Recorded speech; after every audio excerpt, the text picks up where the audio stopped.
आज मी आले आहे नाशिकच्या प्रसिद्ध रामकुंड परिसरात। हे बघत आहे तुम्ही, हे असं दृश्य आहे।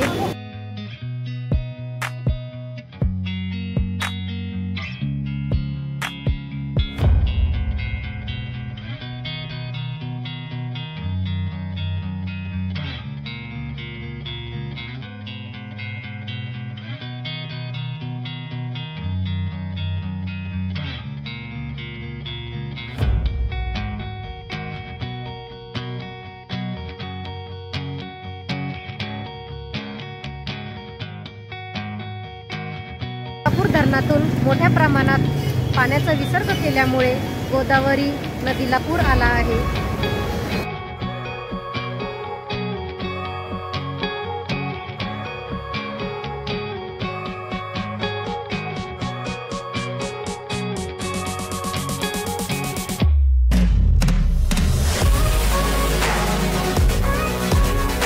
रामकुंडावरील आणि छोटे मोठे अनेक मंदिरं पाण्याखाली गेले आहेत। गोदावरी नदीला आलेला पूर बघण्यासाठी पर्यटकांची गर्दी।